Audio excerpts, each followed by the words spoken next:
Well, hello, everybody. This is Tim Green with Rattle Magazine. Welcome to Rattlecast number 87. Thanks so much for joining me. Before we begin, I should say that Rattle is a publication of the Rattle Foundation, a 501c3 nonprofit working to promote the practice of poetry. We've been in continuous publication since 1995 and are unaffiliated with any other organization. We just do this because we love poetry, and I know you love poetry because you're here with us tonight, and so please do make sure you click that like button and subscribe. Wherever you're watching this or listening after the fact, you can click something or give a review or do something that tells the computers that you like us, and that'll tell other people that you like us, and then more people will listen to poetry, and that's what we want to do. So please help us out in that way. Now, today's guest is Alice Pettway. Alice is the author of The Time of Hunger from Salmon Poetry, A Moth, and Station Lights, all three from Salmon Poetry, actually. Her poetry's appeared or is forthcoming in AGNI, The Bitter Oleander, Colorado Review, Threepenny Review, many others. She's a world traveler, really. She's also the photographer of the Ekphrastic Challenge back in 2019, so you got to see some of her taste in poetry. She played editor for a day there. She's also former Chiletna Artist and Lily Peter Fellow. Currently, she lives in Seattle, Washington, but right now she's in Fayetteville, Arkansas. And here she is, Alice Pettway. Hey, Alice, how you doing tonight? Hi, Tim. It is so good to be here and join everybody. Yeah, it is such a pleasure to have you. And we didn't know where you'd be even when you did this, but you're still stuck in the States, I guess. Because, oops, why is my phone ringing? Hang on one second. I don't even know where it is. There it is. Sorry about that. See, this is what you should do, is you should turn off your phone. I'm glad you're doing that. See, you embarrassed yourself instead of me embarrassing me. So I'm going to turn mine off. Yeah, this is episode 87, and that's how unpopular I am. I've never turned my phone off, and it has never rung. So occasionally I'll get a text message that's like, hey, you want to play tennis tomorrow? That was the first time I ever got a phone call, and I don't even know, it's probably a telemarketer. But anyway, do you want to start us out with a poem? Absolutely. Let's start with, speaking of travel, let's start with Shanghai. It's actually the first poem in the book as well. This morning you mistook the teapot for a shoe. Understandable in this city where transubstantiation is no more divine than wash water tossed on the street. I conduct tests to determine our evolving composition. We float more easily than when we arrived at the seaside. We are becoming smog, dumpling steam, phlegm in an old man's throat. Who knows where it may lead? Maybe one morning I will be the shoe, and you the teapot. Our neighbors will carry us home finally. I would like that. You on the stove, me by the door, each of us sure of purpose and place. And that was the first poem in the book, Shanghai, which sort of sets up the general theme. And from what I gather, I've only read this one book, but your other poems are kind of about this too, about sort of travel poems almost.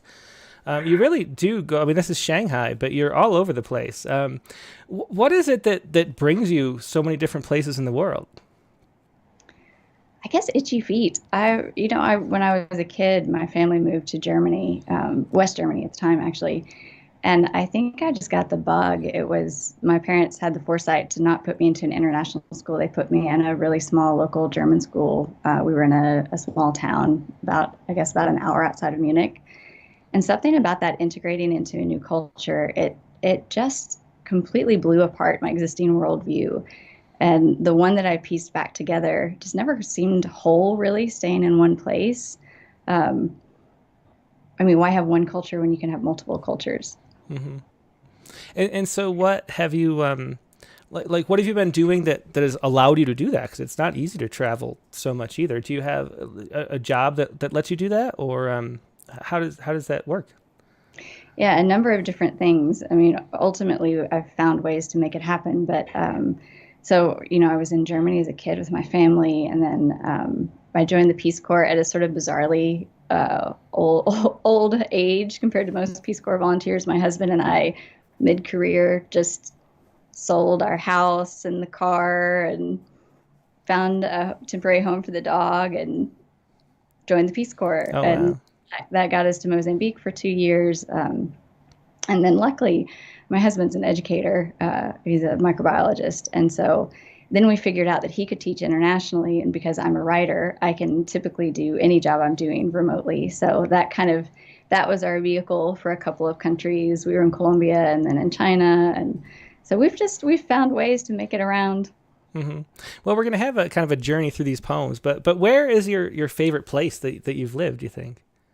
That's like asking my favorite child. You can't, it's not a fair question. I mean, I love all the places I've lived, and of course there are beautiful and difficult things about all of them, but um, yeah, I can't tell you. It's not a fair question, but as we go through the poems, maybe you'll see the things I love about Mm-hmm. each. Well, let me ask you, what is the most, what place felt the most different from sort of Western typical, where most of the audience is here? I think I hate to make broad generalizations about cultures and the distance between them, but for me personally, I think the place that was maybe the most, I guess, the most difficult fit or the most different for me and my personality was definitely China. Mm-hmm. I mean, I grew up in a small Texas town. I think our population sign when I graduated said like 432 or something, not 1,000, 432, period. And Shanghai has 27 million people, I think is the current official count. So that was difficult for me. And a lot of station lights, I think, is me digesting that, coping with it.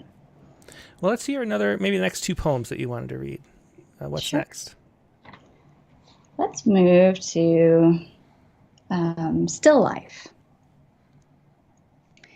It's not true what they say about dust. How typically egotistical of us to think the drift of gray across a shelf is some version of ourselves, cells escaped from arms and hands and face, then sifted from air by gravity. Sure, there are a few human bits among the carpet fibers and dirt, but not enough to matter. The idea was comforting before I knew the truth.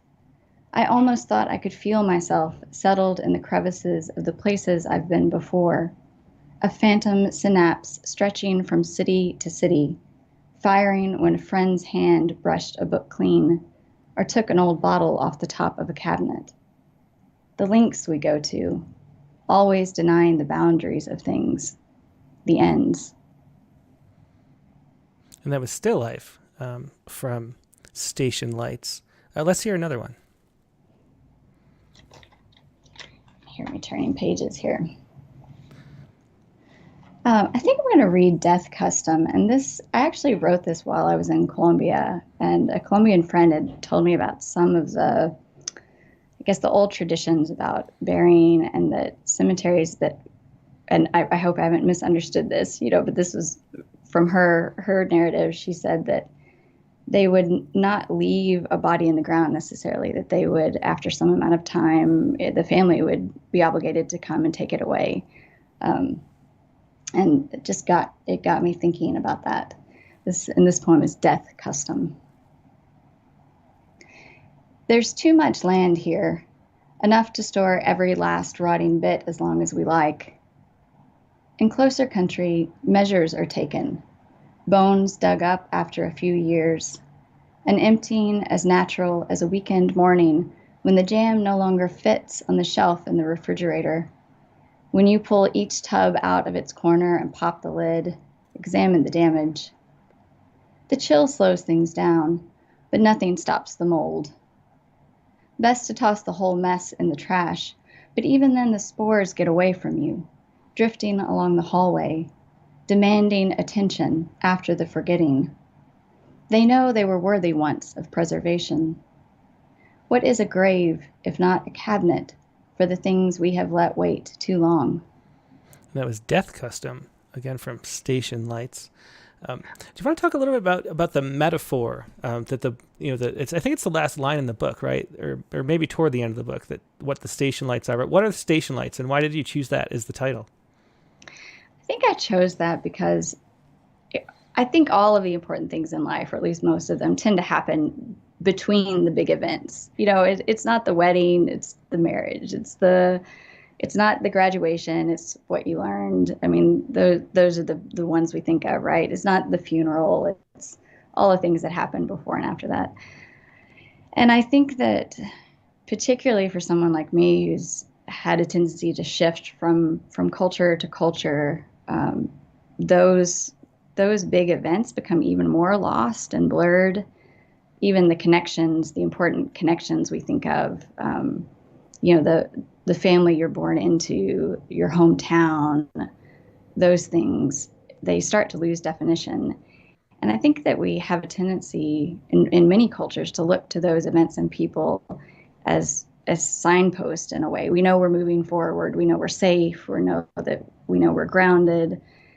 And when those go away, there's something that happens, and it can be difficult. It can be disorienting, but it can also free us from those boundaries that have been imposed upon us. And that's really what I wanted Station Lights to be as a book, was an exploration of that space in between the stations. Yeah, it's a perfect title. It really captures that sense. I kept thinking of that sort of phrase, if you, what is it? If you lived here, you'd be home by now. Like, as you kind of like travel through, there's so much sort of going on in the places in between or something. It's a very great visual. Like, the train is such a great, representation of travel and movement and being in different places and things like that. I think it really works well. It's a great title. And did you do the cover art too? I know you do photography. Was that your photograph? It is, and it wasn't my plan. I had all of these visions of, so China has amazing train stations. They're just these enormous sort of geographic structures. And that was my plan. But then I left China and a pandemic happened and China didn't let me back in. So I actually was wandering around. I'm living outside of Seattle in Issaquah, which is a smaller town, and was wandering around with my camera and came across this great concrete wall and the tracks and thought, oh yeah, I think that's it. I think that's the cover. So how much photography do you do? Because you do that. There was a great photograph. Everything I've seen of yours is black and white. And there's a great photograph that we did for the Ekphrastic Challenge. I think other covers are in the same style, so I assume other covers of your past books are yours too, right? They are. So how much photography do you do? I know your website says Alice Pettway Writer, but your photography is great. So what do you do with photography? Or is it just a sort of minor thing compared to the poetry, or is it something you focus on a lot too? For me, it's not minor. I think as someone who's chosen not only as poetry, but also I pay the bills using writing as well. So my whole day, and this is just part of the gig, is having people edit my work. And that's great. It makes my work better. I embrace that. A good editor is the best resource you can have. But it also can be a little creatively exhausting. And I found at some point, many years ago, decades ago, that I needed a creative outlet that was just mine. Not that I didn't want to get better or seek advice or any of that, but that if I wanted to, I could just turn off the editorial spigot and say, I'm just going to go do this. And it can be whatever it is, and I can grow as slowly or as quickly as makes sense for me. And so that's how photography started for me. And I do a lot of photography. I always have my camera. But somewhere along the way, some of the editors who published my work started realizing I was doing photography, and so a photo crept in here and there. But everyone has always been very respectful of what it is to me, which is a creative release. And I guard it pretty closely in that way. Yeah, I always think this is one of those thoughts that I've had, but I've never come to terms with. I don't really know why, but I feel like photography and poetry have something really deeply in common. I'm not sure quite what it is. Do you think that they do? Like, there's something about how how a moment, like a poem is a story of a moment or something, and so is a picture or something. There's like a freezing of time. Even in like narrative poems, you kind of do that too. How do you think? Do you go about finding things to photograph and approaching photography similar to poetry? Like, how do you feel like they're related? Yeah, I think they are really similar, and maybe especially because I feel like a lot of my poetry is deeply rooted in image. So yeah, I absolutely think about. I often end up writing poems about things I've seen while I was out with my camera. That's the kernel that starts the poem. Mm-hmm. So I think that my brain is in the same place for sure. It's interesting. I was at a residency out in Alaska a couple years ago and overlapped for a few weeks with a field recordist. And of course, his medium is purely audio, right? He sees the world only through the sounds. And it was really interesting interacting with him both as a writer and as a photographer. And thinking about how your brain shifts when your primary sense that you're focusing on, when you tighten down on that one sense. And after I met him, I wrote a number of poems that focused mainly on sound. And I suspect that my photography and my poetry have been vibrating off each other in ways for years that I didn't even necessarily know, kind of amplifying each other. Do you write poems after your photos at all? Is that something? Have you done your own ekphrastic, or is it like completely separate? It's consciously, it's completely separate. I don't ever write to my photography, but like I said, I suspect there's a connection there, that because I'm looking at things and then I am writing poems that are heavily image based. So there must be, I know that at some point I've photographed something that I later wrote a poem about. I just don't know that I've ever done it consciously. Mm-hmm. Well, let's hear a couple more poems, but let me let everyone know if you have any questions for Alice Pettway, make sure you leave them in the chat windows. I'm watching YouTube and Facebook, but nothing else. So find YouTube or Facebook if you're going to leave a question, and I'll pass it along for Alice. Do you want to read a couple more poems? Yeah, absolutely. Let me get through my stack here. This one is titled Stitched, and it's on page 22. Thanks. I was looking. Twice around a finger, roll and pull, the quick way to tie a knot. Chicken heads, the old women called them if you wrapped 3 times or 4 or rolled too far. A proper lady ties a slim twist or slides her thread between the layers of fabric, letting friction hold the line. I could never learn the trick of it, a future stitched together with no endpoint. Temptation for any stranger to yank, exposing bare cotton. Maybe fragility was the point. And that was Stitched from Station Lights. Let's hear another.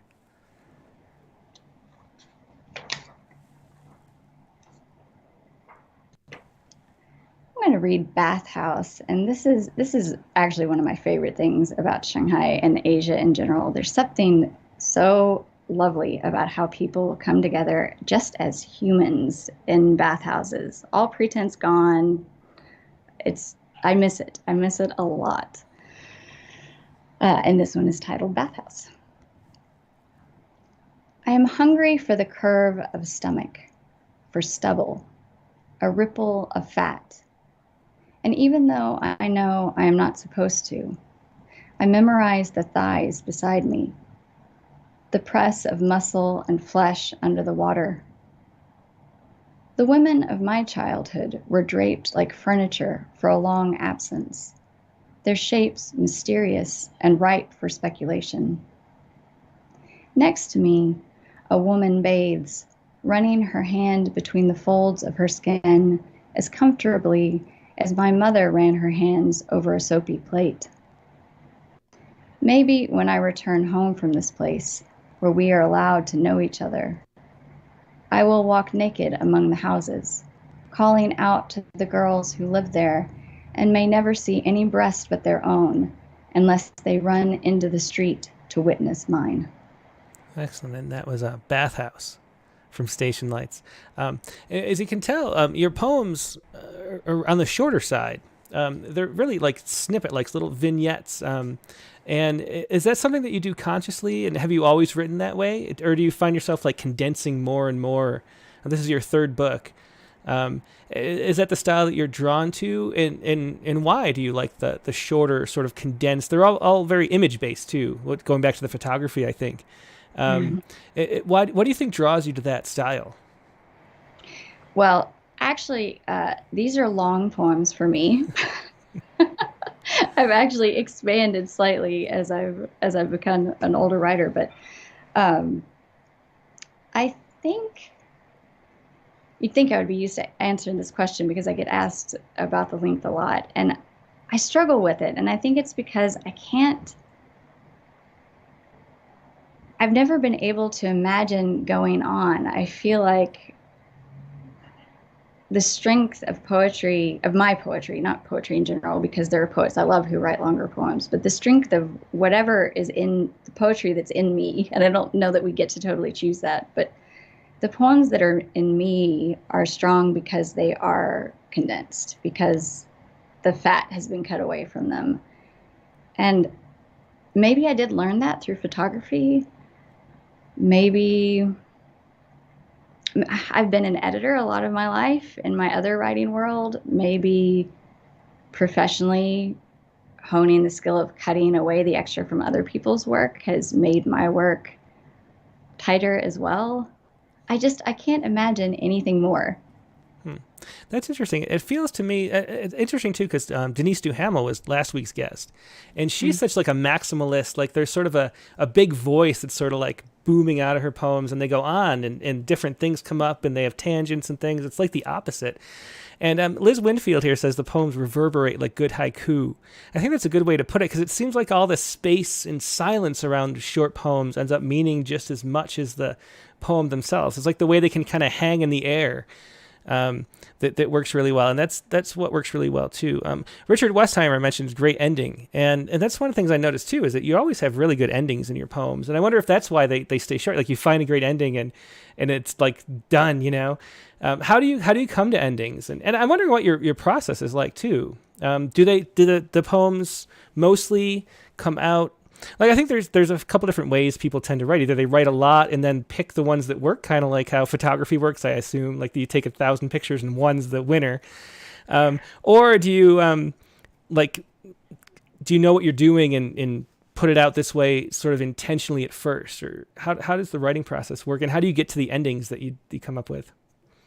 Well, first I have to credit my mentor all the way. So I studied in college under Miller Williams, and we became great friends for years after. But in grad school, he'd cross out like 10 or 15 lines at the ends of my poems, and he'd say, you lost the end, you lost the end, you overwrote it.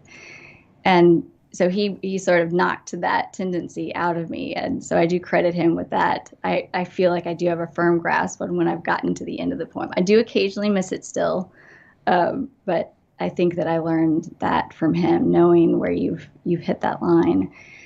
As far as my process, I almost always start with a single image. And I actually keep a notebook as I walk around and do things and jot down images I've seen.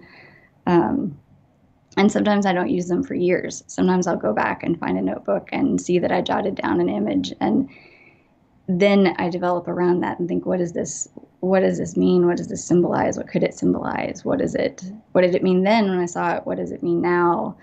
How does it maybe connect with these other images that I've jotted down? And those patterns come slowly for many years after, often. Christine Bissonette asked, sort of riffing on what I was saying, but what role do you think silence plays in the movement and experience of poetry? Is that something that you think about, the silence that surrounds your poems? I absolutely do. I facilitate a community poetry workshop in my town. And we were just last week, we were chatting about what lends emphasis in a poem. And one of the things we were talking about is, anything that stands out different from its surrounding, of course, is that lends emphasis. But we were talking about silence and white space a lot. And I think that that's what I instinctively turn to. When you make the reader pause, and you can do that visually, like you would in a photograph, right? A good photograph also makes someone pause in some way. But to use that and to force someone to move in a certain direction with the silence or the space, if you're talking visually, which of course a poem can do both, it's a handshake almost with the reader. You're saying you're moving, and I don't know, handshake isn't the right, maybe more like a dance. You're showing the steps to them with that silence, and then you can move together. Mm-hmm. Yeah. And the line breaks come into play too with that, I think. Like the line break is always a pause. Are you very conscious about line breaks as you go? And do you like work with them and change poems around using the beauty of, word processors nowadays make it so much easier than it would be on a typewriter. Do you play with line breaks a lot in the editing process? Absolutely. And if you went back and found some of these poems that are in Station Lights in their original form in journals, the line breaks would be totally different. Mm-hmm. So Vicky Miko asked about, where did it go? Here it is. She says, please talk a little bit about the Chilitna Artist. and how that came about? I don't really know anything about it except for I read it in your bio. So what is that? Well, it's an incredible residency, is what it is. I will plug them all the way. It's so Steve Silber runs a lodge, Chulitna Lodge, out of it's kind of a remote area of Alaska. It's on Lake Clark, and he's generous enough to. I mean, he has paying guests that come every summer, but he's generous enough to host artists and writers, musicians, dancers, any sort of artist. And then, depending on the length of your fellowship, they hosted me for 6 weeks. And I just got to be in the Alaskan backcountry, and they took care of me and fed me amazing food. And I had my own yurt, and I just got to write unimpeded for 6 weeks. It was utterly incredible. Is that something that you do a lot? Have you done other retreats, or is that the only sort of fellowship-y retreat that you've done? That's the first one I've done. I'm actually scheduled to go to Art Omi later this year, which I'm really excited about. But I had never, I've been writing for, over 20 years now. How does that happen? And this is the first time I've done anything like that. And maybe it was, I also am really stimulated by writing in nature. And the Chulitna residency is, not only is it itself remote, the lodge is remote, but they were really supportive. I'm a pretty experienced outdoors woman, and they completely supported me going out on my own. So there would be, a week at a time that I would just be out in the kayak with my backpack and a tent and, wherever. And then I could come back in and have kind of a home base in the lodge. So it was fabulous. Now I just want to do that over and over again. Yeah. Caitlin Buxbaum, who's our local, our Alaskan poet here, wants to know where in Alaska it was. It was on Lake Clark. Mm-hmm. Which is where, like near what city? Or I'm going to show some of my ignorance of Alaskan geography, but I flew into Anchorage. I got on a really tiny bush plane, which was thrilling and somewhat terrifying. We flew over the mountains west and then landed on, I think, the east side of Lake Clark, and then boated across to the lodge. So, oh wow, yeah, I've never been out there. Did you see like bears and all sorts of nature? Was it were you did you have any bear encounters? I mean, I'd be afraid of grizzlies. Did you have a gun with you? No, but I did stumble upon somebody who had a gun that I think we scared each other more than the bears. Really? I don't know. I watched that Grizzly Man documentary, and ever since then, I do not want to be around those grizzly bears. We actually got stuck in the sauna. There was this amazing little wood burning sauna, and there was a window so you could see the lake. But it was a brown bear, not a grizzly, but a brown bear came and just parked himself outside of the sauna. So we couldn't leave. We got really warm. I think he maybe was trying to cook us. I'm not. Wow. Yeah, Caitlin says that she's never even heard of that workshop, which is just there's just so many like opportunities. Maybe it'd be helpful to let everyone know how you found it, because there's so many opportunities that we just have no idea about. Was it word of mouth? Were you looking for residencies? How did you find it? I was looking. I needed to get out of the city. I knew that my writing had hit kind of a wall being there. And so I was looking essentially for the most remote thing I could find. And so I was doing some pretty specific research. But they do have a website, and I think that would be my advice, is just go out and figure out what you want, and probably exist somewhere in the world. Yeah. Let's see. So Warren, to get back to the poem sort of topic, Warren Nedvornik says, do you find yourself favoring certain poetic forms depending on which city you're writing in or about? How does the place influence what you're writing, other than just the imagery and the scenes that you're witnessing? Is there a way that it changes the voice too, or the form? Yeah, absolutely. I don't know so much form. That's interesting. I'll have to think on that. I know that because I've picked up languages along the way, some more proficiently than others, but I think the structures of languages definitely have changed how I write in English.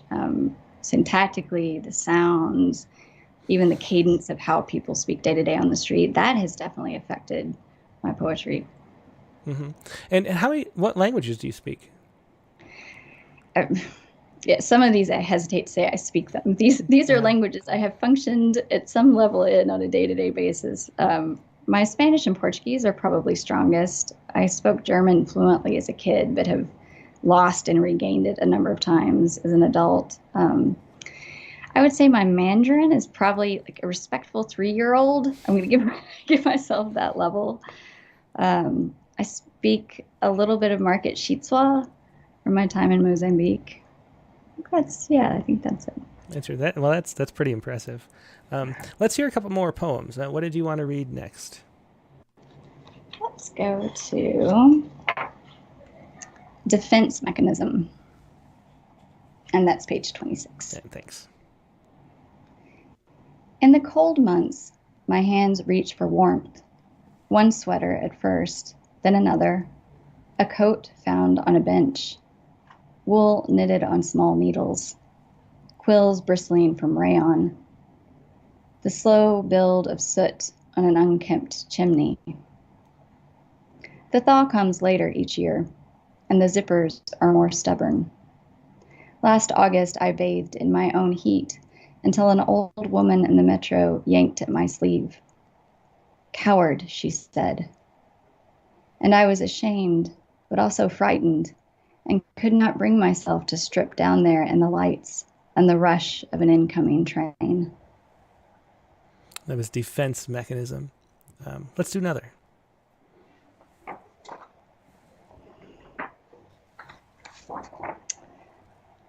Let's do Hesitation, and this is on page 43.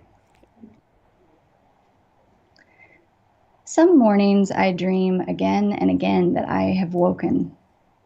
I wear a sweater or shower with a blouse dangling from the rod, wrinkles disappearing in the steam.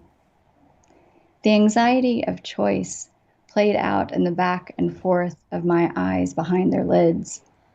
Rabbits in the brush, knowing they are seen. Imagination leaping down the path or into the burrow.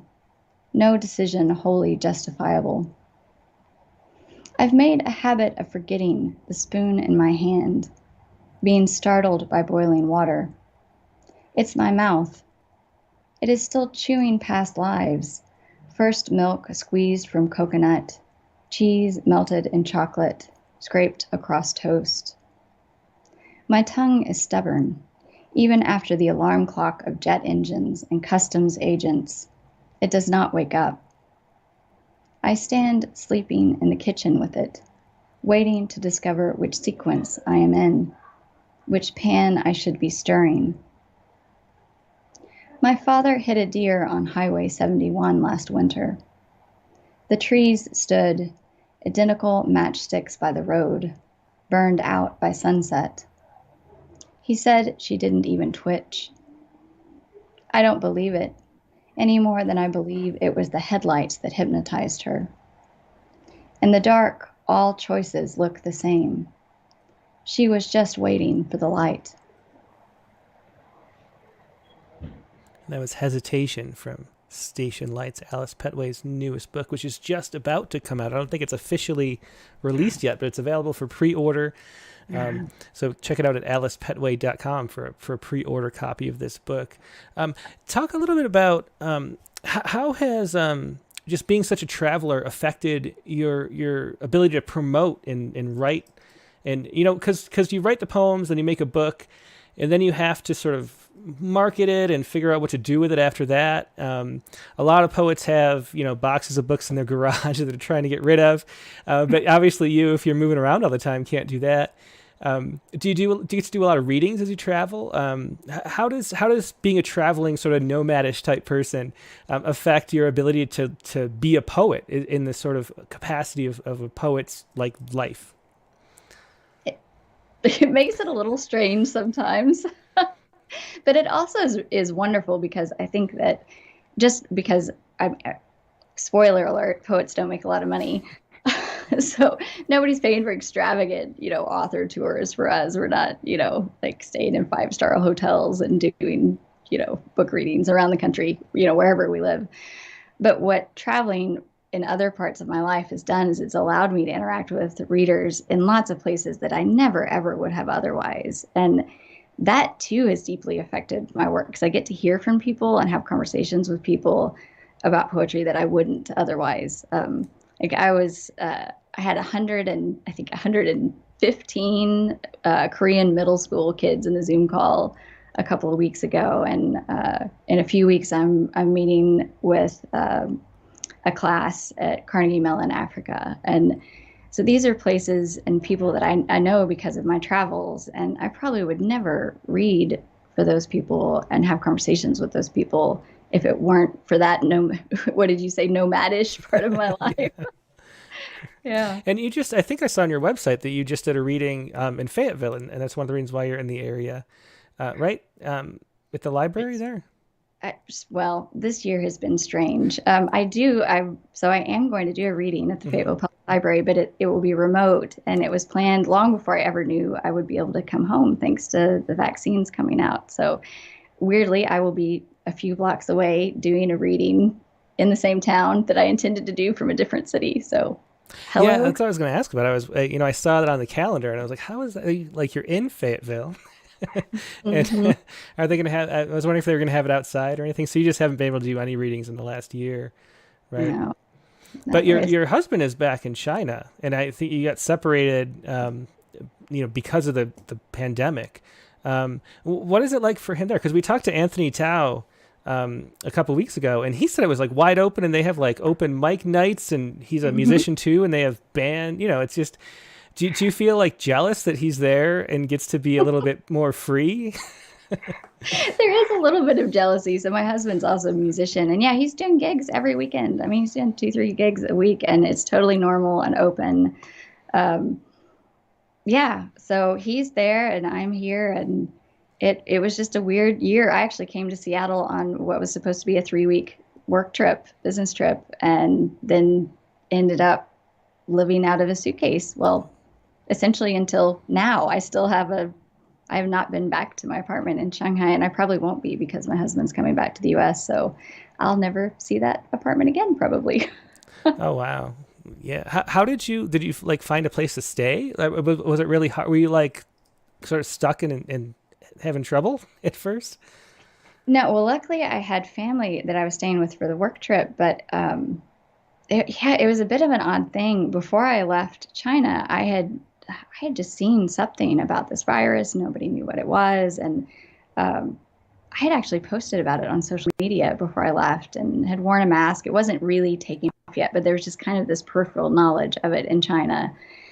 And got to Seattle, and then when it hit in the U.S., I mean, complications. But my husband did get to me at that point, and we said, "This is about to hit hard." And we got an apartment and got furniture, ran around, bought a garage sale, did all this, and then we were locked down like a week and a half later. So it happened fast.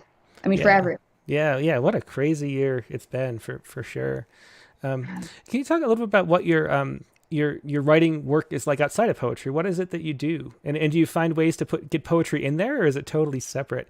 I actually have we have an intern at this art center that I'm part of on the board for the first time, and I thought, oh well, I'm a writer, I can help do articles and press release and stuff, and I don't know, the writing is so different from creative writing. It seems to me. I don't even know what advice to give. I'm finding. How do you? Like, what is it that you do exactly? And do you find any poetry in it, or is it like just another thing that happens to be involved with words? No, it's funny you say, what do I do? And probably if you named a thing that involves words, probably I have done it at some point in my career because I was determined that I was going to make a living writing. And I have done that in a lot of different and strange ways over the years sometimes. But now I've done everything from advocacy journalism. I've written a lot about reproductive rights policy, and that's really close to my heart. I've worked in marketing, I've worked in publishing, and yeah, I always sneak poetry in. Always. There is a way to get it in. Like it will be in there somewhere. But that writing also comes back and affects my poetry in surprising and sometimes really delightful ways, I think, because it makes you think about words in a different way and use them because the purposes are so different. I think that trying to find a way to put this into words. It's like if you had a hammer and somebody told you you have to go paint a picture with this hammer, and it would be really tough and confusing, but then you would be the person with the magical knowledge how to paint with a hammer. And I feel like doing that, that's what my career has done to me. I've been forced to use these creative writing skills in all these different ways. And now I have the magic ability to paint with a hammer. Oh, that's really interesting. Yeah, I love the way you put that. What do you plan on like doing next? Like, do you said your husband's coming back? Um, like what area of the writing sort of world, all the different writing tools, what area you like the most, and are you trying to head in a certain direction with that kind of writing, or is it more focused on the poetry? What do you plan on doing? I mean, poetry is the writing of my heart, and it always will be. I'm pretty certain my parents have recordings of me giving fake poetry readings when I was 6 or 7. So there's no debating that poetry is always at the top of the stack. And um, but other than that, I think that poetry does this. It allows you to use words in a way that makes a difference in the world. Um, be it a big way. It's not, when I write about policy, I feel like I'm, advocating for these big changes that affect millions of people, maybe. But poetry, I think, can be just as powerful. It's maybe not as specific or as concrete, but I think for an individual interacting with a poem, it can be every bit as powerful. Yeah, say a little more about that. Like, why? What is it about poetry that makes it powerful in that way? I think what it is it's that silence. I think it throws us into a vacuum that other kinds of writing don't necessarily, because most people don't interact with poetry day in and day out. So it sort of shocks us out of our normal form of communication. And in that state of startling or shock or disruption, I think we're more open to hearing what the writer's saying and interacting with it.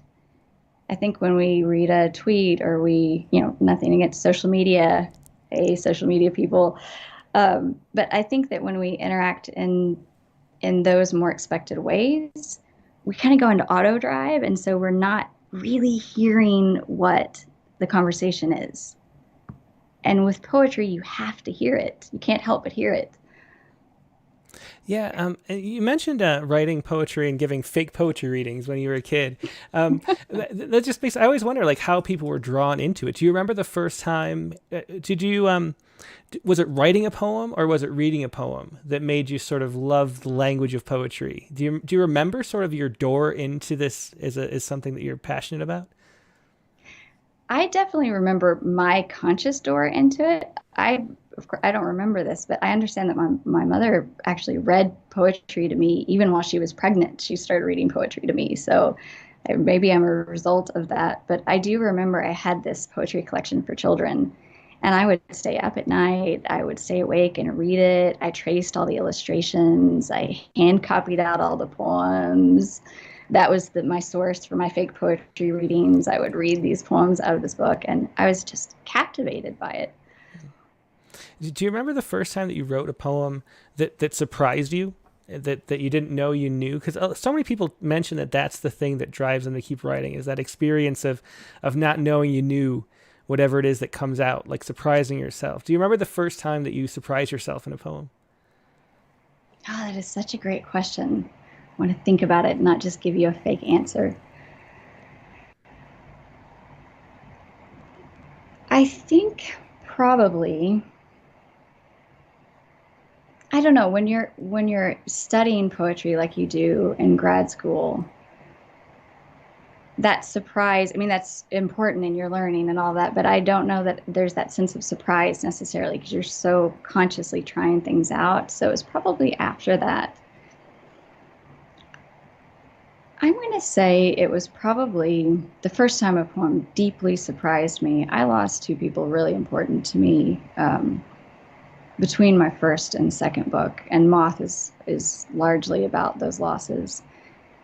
And some of those poems, as I wrote them, there were things about my grief that I did not understand until the poems were on the page. Mm-hmm. And did you think the poems like helped you get through that grief? Was it part of the healing process? Yeah, I think they did. They certainly made it more intense for a little while. My husband accused me of writing a death book. Yeah. But ultimately, yes, I think they did.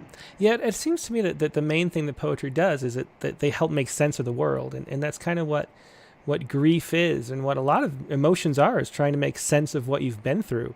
And I think that's sort of the main, if it could be distilled into one thing that a poem does, it might be that. Would you agree, or do you think, what is the purpose of poetry? To ask the broadest question possible. Is it that, or is it something else, do you think? Or is it just too many different purposes to even say? It's probably different for every poet and probably different for every reader as well, I would say. But maybe I can tackle more effectively what it is for me. I think for me, it's a way of understanding the world, and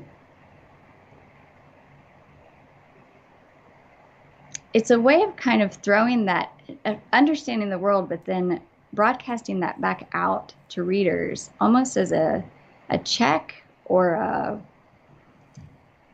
a prompt to say, and maybe this is the nomadish part of me, but sometimes the world can be a really big, overwhelming, disorienting place. And to me, you put poetry out there as a writer and you say, hey, is this a true thing? This is true for me. Is it true for you too?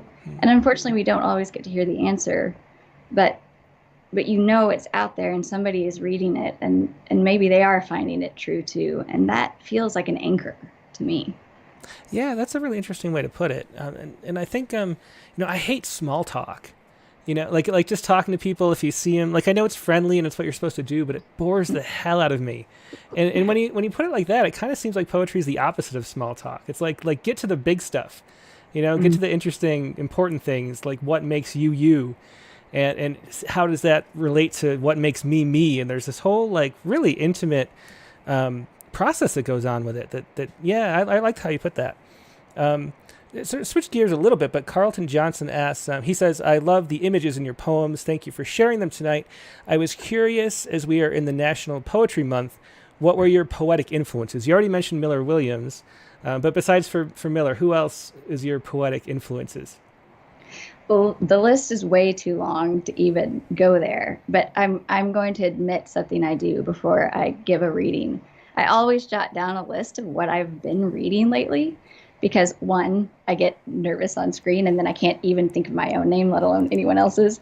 But also, I think when I think about who has influenced me, of course, they're, your mentor, that's always huge, right? And of course, I mentioned Miller first, but as I change and evolve as a writer, every writer I interact with is influencing me, and I interact with different poets every day, luckily. Not in person, but we all get to do that as readers, and I'm a reader too. The ones I've been reading lately, there was a really great poem. It wasn't in the most recent Threepenny review. I couldn't tell you the issue, but there was a poem, Kin, by Adam Chile. I might mispronounce his name. I think Chiles. That really struck me, and I keep going back to that one lately. And Matt Rasmussen's Black Aperture, that's one that really has hooked me in with its imagery. Danusha Lamaris, which I think you spoke to her recently, right? Yeah, she was on about a year ago. She's great. Yeah, her, what was that? I can't remember the name. I see the picture in my head, though. It's a great cover, too. But she's a great poet, yeah. Maybe The Moons of Autumn. Was that what you were talking to her about? I can't remember. No, it was the more recent one. Yeah. Yeah, it's like purpley on the cover. I don't know. I can't remember. It's great, though. It's episode like maybe 50-ish or something, if anybody wants to go back. Yeah. But there's a whole list, and I think that there's something you can take away from any poem, and I try to expose myself to as many as I can. And what would your advice be for somebody who's sort of starting out in poetry? Like how would you? I don't think you haven't taught, right? You haven't had students. I taught while I was getting my MFA. Okay. So what would your advice to a student be? I think the first thing you have to do is not necessarily find what you want to say, because I think you don't find that ever. I'm still looking for that. Every poem is a search for that, but more find the way that you are most comfortable saying everything, because whatever that mode is, whatever that groove you can settle into, the way you use words, if you can find that base, you can grow from it, you can change it, you can play with it. But it's like I said, I can't imagine writing a long poem. I know that about myself. Mm-hmm. And my poems will change and they'll be different in 5 years and 10 years, but I don't think I'm ever going to write a 20-page poem. That's just not how I interact with words. And so when you start to know those things about yourself, I think you narrow the scope of what you're juggling, and you can really get down to figuring out what you want the poem to be. Mm-hmm. Well, Bonfire Opera was Denisha Lamaris's book. I just kept thinking it was a great title, and all I could think of was great title. What was it? Anyway, do you want to? There's run up on time. Do you want to finish up with two last poems, since they're sort of on the shorter end? I thought maybe instead of one, we do two. Absolutely. I'm going to go to the man who practices an old keyboard 2 floors up, and that's on page 47.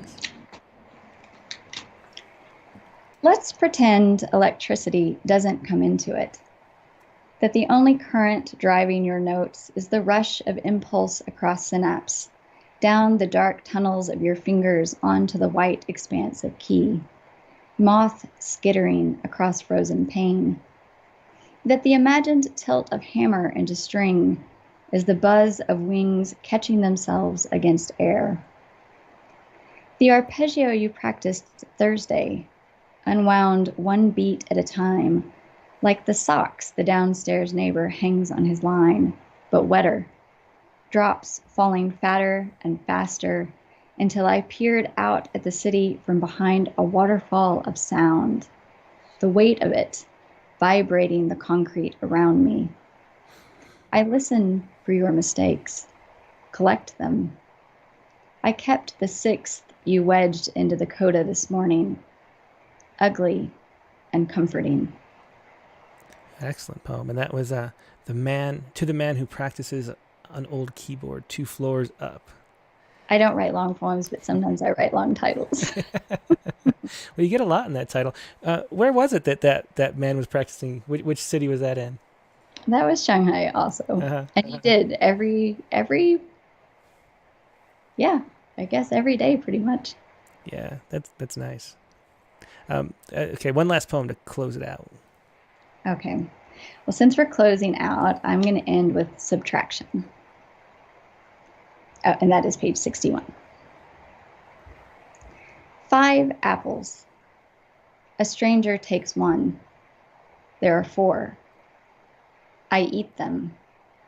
Or maybe the freeze comes late after the buds, and the branches hang heavy and bare as my hand, reaching for the coffee I forgot I had given up. Wine still in its bottle. A mind beating blankly against its shell. Bare as the road that ends at my hometown. The accent that has finally released my tongue and lips into vagrancy. I have 3 memories. Time takes 2.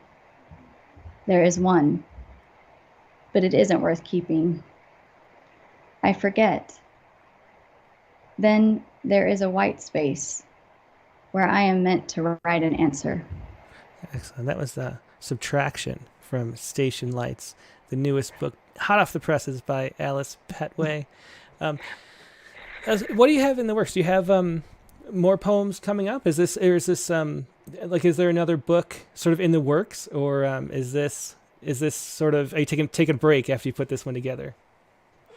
No, actually, while I was in Alaska at Chulitna, I wrote an entire new manuscript in Homestead, which was in Rattle, that manuscript. So it's no big official announcement yet, but I'm working toward getting that out to folks. Excellent. Well, everybody can look forward to that. And thanks so much for sharing these poems and talking to us today, Alice.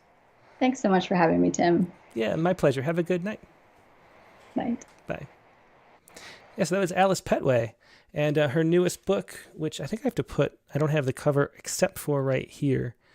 But Alice's book is, the cover there is Station Lights. That's her photography. All of her books are from Salmon Poetry.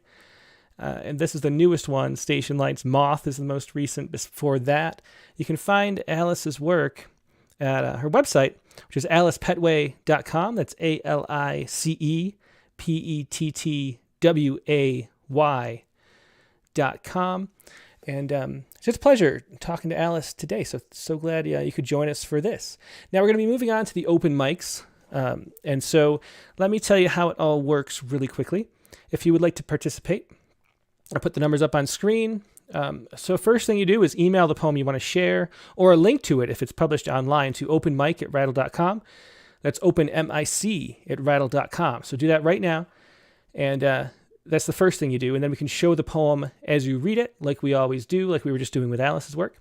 And then you can pick one or the other. Don't do both, just one or the other, because otherwise I'll call you twice, and that's confusing. But send me a chat message to Rattle Poetry, all one word, over Skype, if you would like to join in that way. That's how you do it on video. And just say hi. I'll say hi back. Then I'll call you when it's your turn. The other option is to call by phone, 818-850-7727. That's 818-850-7727. Just let it ring a few times and hang up. And then I will call you back when the time is right. Now we're going to take a quick break. I'll let you know who the next week's guest is. I'm going to stretch my legs, get the open mic situated, give you a little time to send your poems in. The prompt this week was to write, it was based on Denise Duhamel's suggestion to write a letter poem to a abstract concept. And that was the prompt for this week. If you'd like to participate in that, you can share anything on the open lines. You can share news poems from Poets Respond if you'd like. You can share anything, something that was recently published, and send me a link if it was online. I can show that as you read it. That's always fun. So whatever you'd like to share, please get it ready now. Send it on over. Give me a call, and we will get to you in just a minute. Now, next week's guest on the Rattlecast is going to be Kim Adenizio, and she has a brand new book out. Her new book is Now We're Getting Somewhere. And of course, Kim Adenizio was the feature of Rattle number 67. It was an experimental issue we did. I'd like to do more, where we looked at Kim. We did an interview with Kim, and then we did her students, because she does a lot of private workshops out of her house for years. She's done that. So she has a lot of students, a whole lineage. And we put together an issue, tribute to the students of Kim Adenizio, and then an issue with Kim Adenizio. She's one of my favorite poets. I just love The Philosopher's Club, is probably one of my favorite books, and then she just keeps getting better as the books come out. That is Kim Adenizio, Rattlecast number 88, Tuesday, April 13th. Same time as always, right here. I'm just going to give me like 30 seconds. I'll be right back after I stretch and get some stuff set up. Okay.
And I'm back. Thanks so much for your patience. Now, as I mentioned, the prompt for this week was just came up spontaneously in last week's interview with Denise Duhamel, and it was this. This was this week's prompt.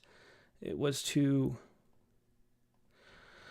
write a letter poem to an abstract concept. This is prompt. Write a letter poem to an abstract concept. And now, this is one of those weeks where I have very little time, so I made a micro poem. This is the week where I have to get the summer issue and chapbook ready. And we're also trying to pick the winners of the Rattle Chapbook Prize. So the next 3 chapbooks that we're going to have coming out starting in the fall, we have it narrowed down to like 50 or so. and reading these books over and over again, trying to figure out which are our three favorite.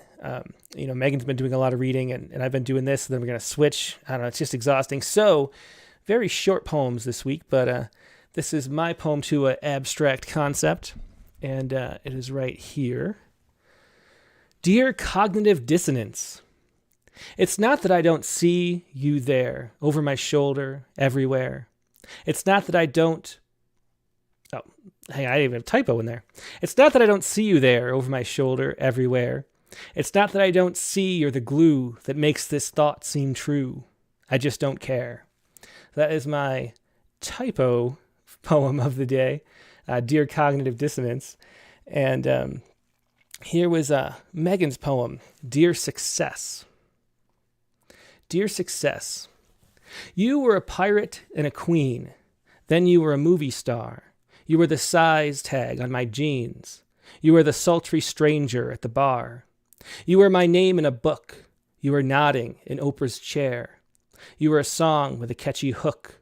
You were cool, but you didn't care. Now you're the warmth of an April day. You're the age I once labeled old. You're the field where my children play, the sun turning everything gold. That is Dear Success. That was Megan's poem for this week. Let's see what you have for us. So this is the open lines, and we're going to go to anybody we haven't had on yet first, or at least try to. And we have a 248 and a 780 number, so two people. I'll call you in a second, but I should say that there's also a delay. So when I call you up, it's going to be a little confusing. I'll still be talking on the video, but I'll be talking to you live on the air at the same time. So when your phone rings or your Skype jingles, make sure you turn off the stream that you're watching, or at least mute it, so that you don't get confused. Then you have to have your poem in front of you. You can't read it off the screen because there's that delay, so you're not at the same spot the screen is. So have the poem with you, ready to read, and turn off your live stream when I call you. Just talk on the phone. But let's call up, let's do a veteran, then we'll do two new callers, and then we'll get in order from there. Let's call up Caitlin Bucksbaum first, since we talked about her from Alaska. See what Caitlin's got for us tonight.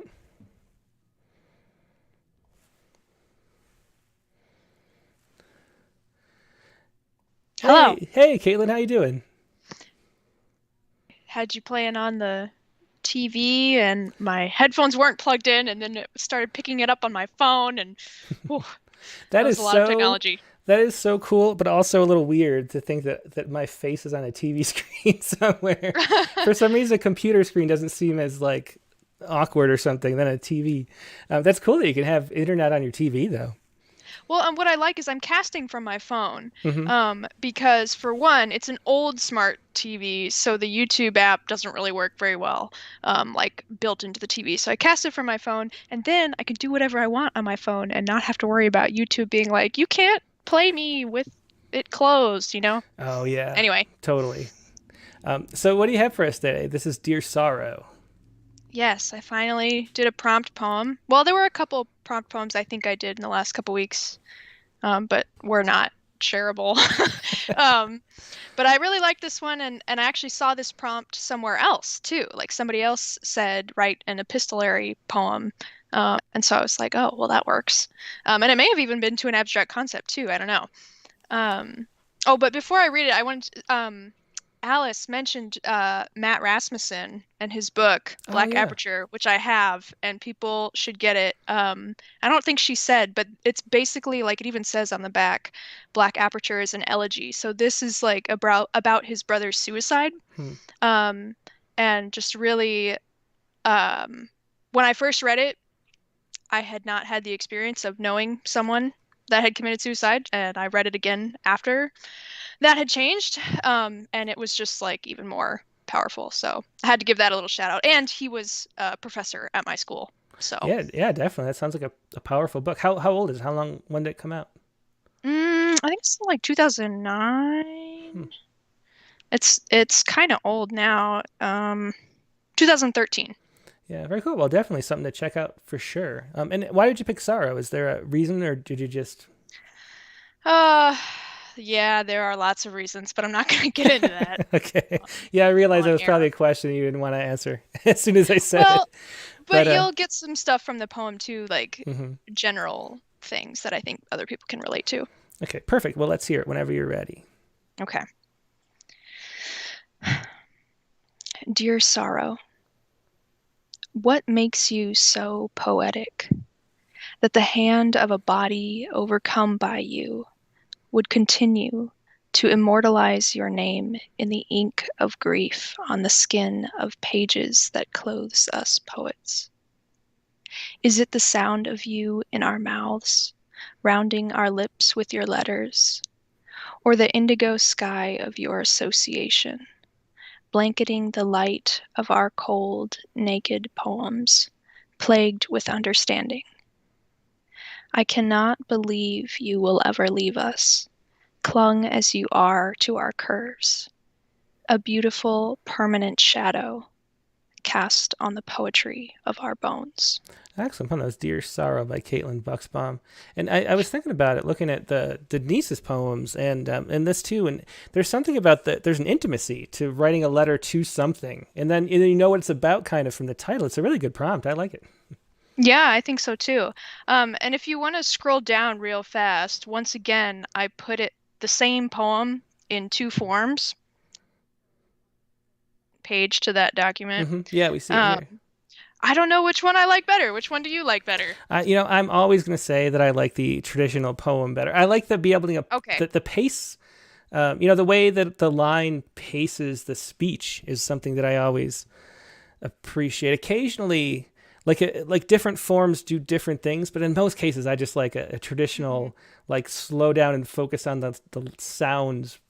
That's kind of what line does. So I do remember you saying that now, but the reason that I ask is because, you're writing a letter, so I felt like maybe it should look more like a letter, but yeah, I don't know. People can weigh in on that. Yeah, it's interesting. I don't know. I wonder. To me, it makes me want to read faster and not enjoy the sounds. I don't know, but you never know, like, what is your own weird quirks or if that's like a universal thing. Like I try to try to figure it out because I listen to people read too, and I think it's kind of universal that you read it faster and don't have as much sound, attention to sound when the lines are longer. I think that's how I think that's pretty universal. But anyway, yeah, cool to see that. Well, thanks. Yeah. Well, thanks, Caitlin. Always good to see you. Yeah, you too. Yep. Bye. Bye. That was Caitlin Buxbaum with Dear Sorrow. Let's do these 2 new phone numbers. We see who that is. We have a 780 who I'm calling right now. And there are a few people in here that it could be. Let's see. How's it going? Yeah, hey, this is Tim with Rattle, and you're live on air. Who am I talking to? This is Guy Chambers here. Hey, Guy, great to have you on for the first time. So what did you write about this week? I wrote about, I call it Nighthawks. Like I said, I like to read the poem first and then get down to the end, what I'm really talking about here. And actually, we're supposed to put a Dear Nighthawks. And so I'm going to read this poem here and see what everybody thinks of it. Okay, cool. Well, thanks for sharing this. Go ahead. Okay, it's supposed to be said, Dear Nighthawks, beast of the feathered tribe, prowler of the witching hour, sleep behind the sun eyes, awaken in the dust, take flight to steal away the harvest moon, electrify the urban sorcery, casting silhouettes over the neon hoodoos, stimulating stalker, lead of its kind, beady eyes, wings that reign over the stars, overtaken by the night, bearing the palm to seize the highland, perch high above the nightlife, then be knighted as the king of the Nighthawks. Interesting. So this is written as what we want to do is written like for people who sleep all day and go out partying all night. So that's what it's all about. So I came up with the Nighthawks and then with the hawk and all that, just to add into it. Because basically like the neon hoodoos, it just hit right on the spot. Says, yeah, and like a lot of people do, they go out partying all night and say, hey, I'm king of the night here. big good party. So that's what was all written about there. Yeah, well, I like it. That's me too. I'm a kind of a nighthawk too, although my partying is sitting around reading books and watching Mets games. But Yeah. Oh, that's good. Yeah, like I say, I'm glad this is my first time on here. Like we're listening last week, and I said try to get on there, and I listened to all these great poets and all that. I said, like, I got a couple of books published out too and everything else. So, but I want to get somewhere else. Like, it's hard to go anywhere to find places to read right now because everything's shut down. So I'm going to places like this, Zoom or whatever, not just to talk to people, see other people's work and everything else about. So I'm glad you got me on the show here. I sure appreciate it. yeah, a lot of fun, guy. Where are you calling from? I forgot to ask. Oh, yeah, I'm up here. I live outside Edmonton, Alberta, Canada. Yeah, I thought I heard the Canada in the voice there. Yeah, and then the... Yeah, yeah. Oh, yeah, so, like I say, I've been writing poetry for quite a few years. I've been published through a lot of magazines, literary magazines, and I've been published in the States and over in Australia and that, too, and some newspapers publishing my stuff here and there, so... I just go on, just get my word out there and listen to other poetry out there. Like, you guys got a lot of good poetry people there. Sure appreciate listening to them. Awesome. Well, thanks, Doug. Glad you could join us and hope you call again soon. Oh, yeah, I'll probably get back again then. Okay. All right, take care. Thanks a lot. Bye. Yeah, let me add a guy to our phone book. And so I can make international calls now, by the way. I figured out how to do that, although you pay by the minute. So that was a $1 poem from Guy Chambers. Worth much more than $1, though, for sure. Let's see. Next, let's do the other new call. This is a 248 number. We'll see who that is.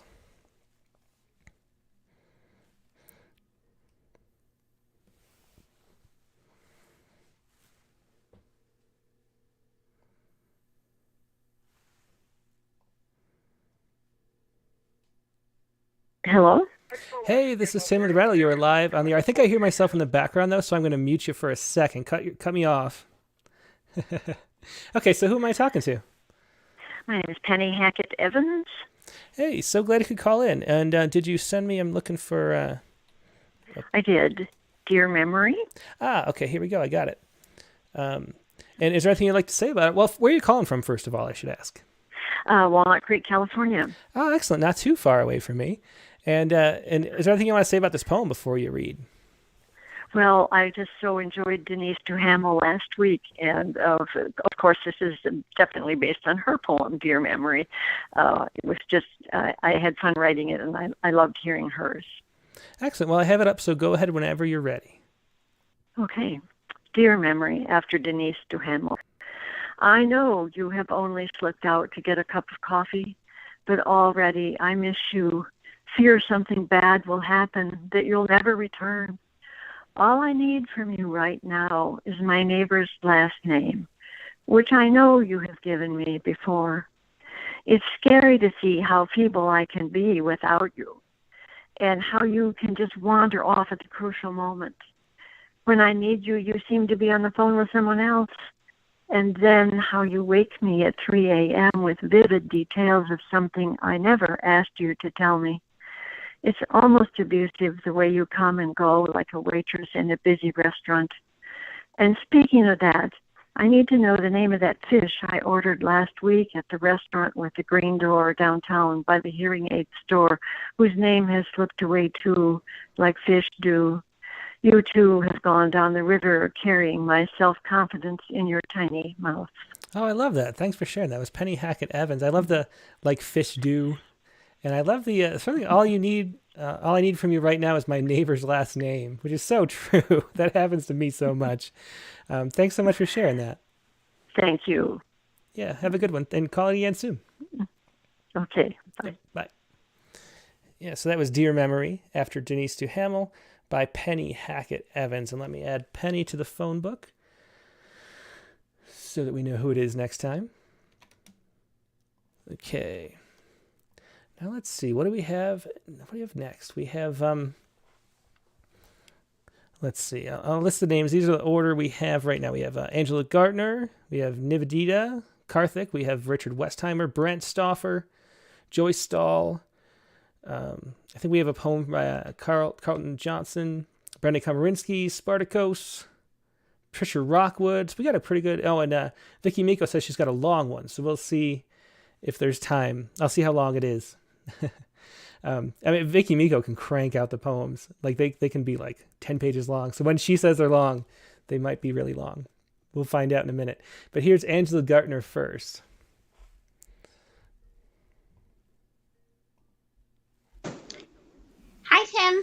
Hey, Angela. How you doing tonight? Good. How are you doing? I'm doing great. And let me get you resized here.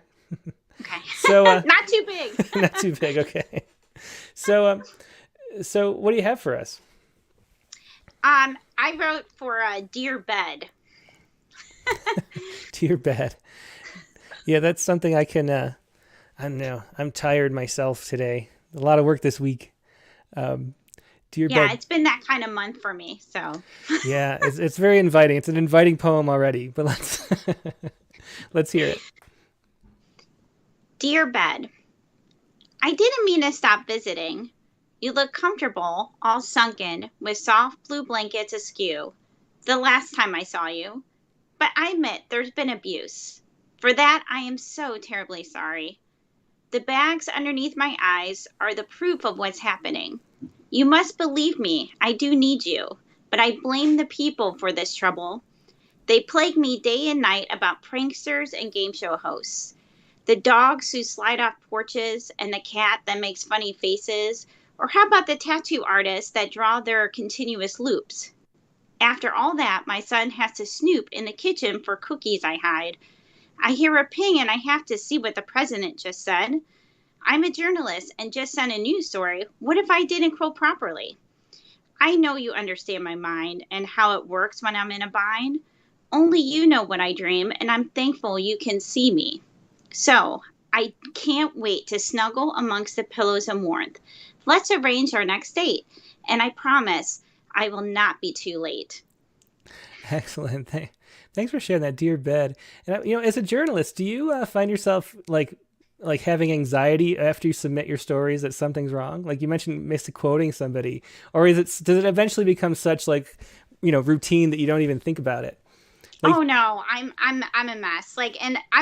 It's worse too because I'm a magazine editor. So after even submitting my own stories, I get anxiety, but then also making sure everyone else's stories are good. So it's like I'm doing a little both, and all that anxiety comes. So after it goes to the printer, I always have anxiety for 2 days, but then I just let it go. But I still have that heart thumping. Yeah, there's that sort of check to make sure you didn't leave the stove on, over and over again feeling. And I don't know. You'd think I've been doing this 17 years, and every issue that I send to the printer, I'm just like, oh no. And then I don't even want to look when it comes. Well, yeah, I wait a week and make sure, and if no one complains, I'm good. Yeah, exactly. Because you'll hear about it if something's wrong. Yeah, I'll hear about it first as the editor. It's always all my fault, but yeah. I just would hate to screw up on someone else's stuff. But lately too, I've been going down the wormhole of I finish all my work and my mind's still racing, and I'm scrolling through all this crazy video stuff, and I just I go to bed at 2:00 at night every night, and 2 a.m. or I just stay up, and I just never want to go to bed. I miss my bed. I really do. Yeah, well, this is not how humans were meant to be. We got to figure out some solution to this life we've built for ourselves. But yeah. But thanks for sharing that, Angela. Always a pleasure. Thank you. Yep. Have a good night. Yep, you too. It was Angela Gartner with Dear Bed. Let's call up. Who did I say was next? Let's go to Nivedita. Actually, let me, yeah. Let's go to Nivedita. Hopefully she's still there and not at work.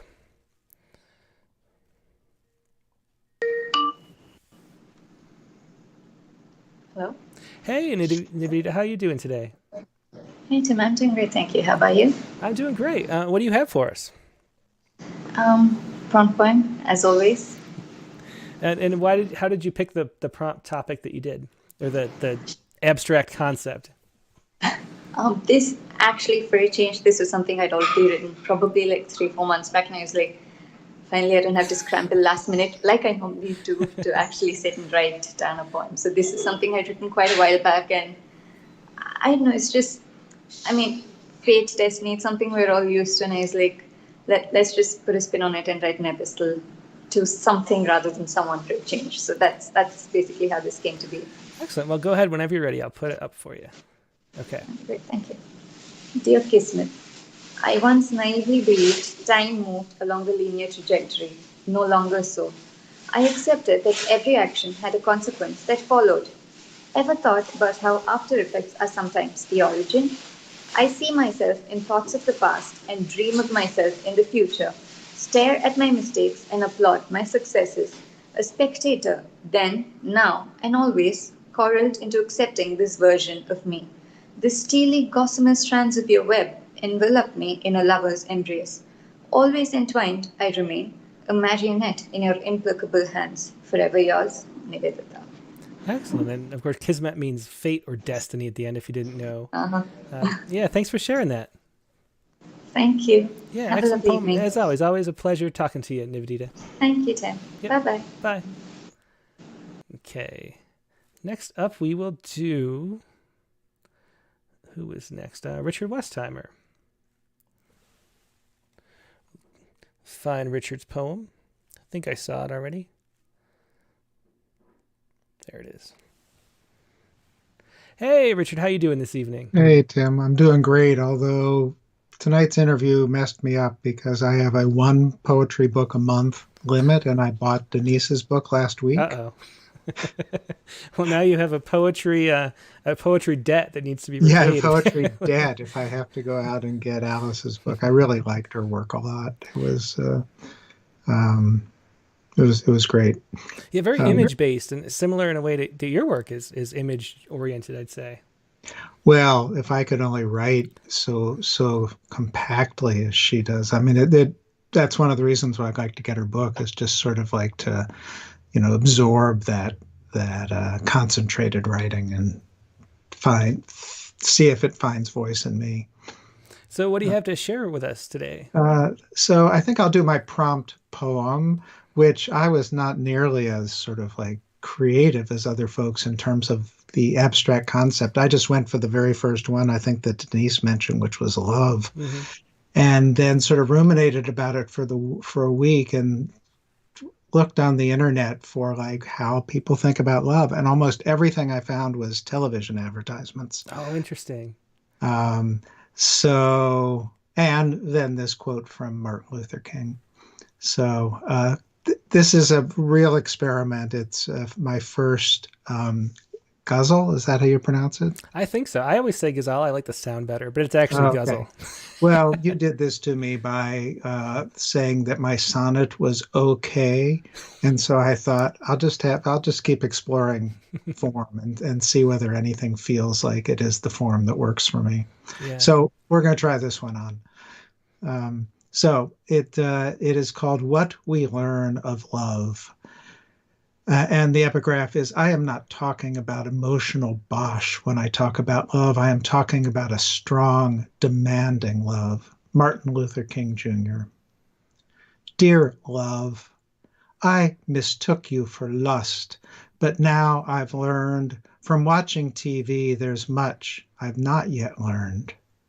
When the red-haired clown in the lemony coveralls affirms he's loving it, I wonder what it is I've not yet learned.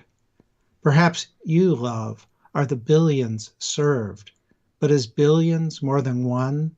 I've not yet learned.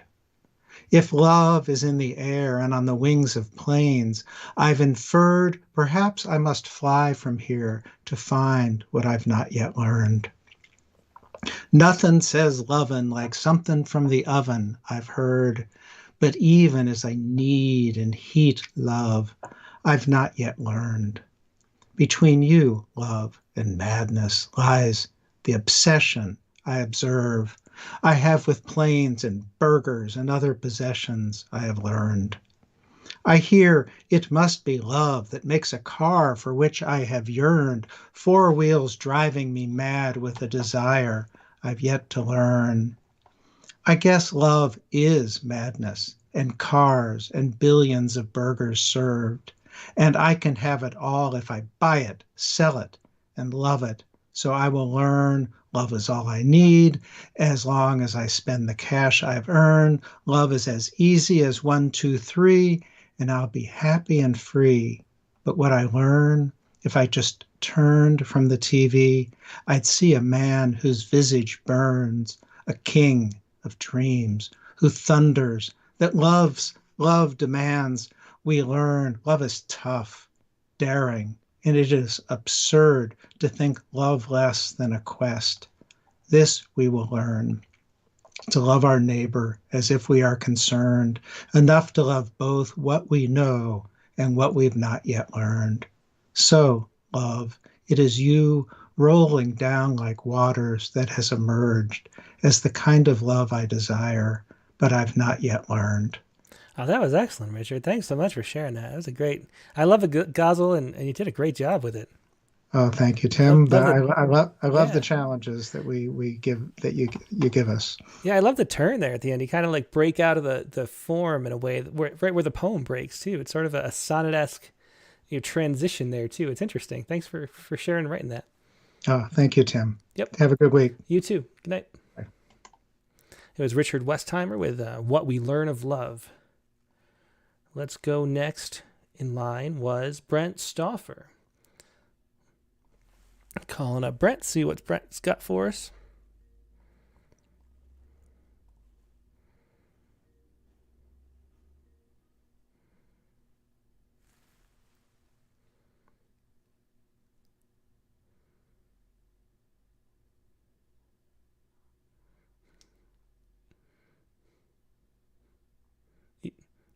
Hey, Brent, you there? I think we're having some connection issues today.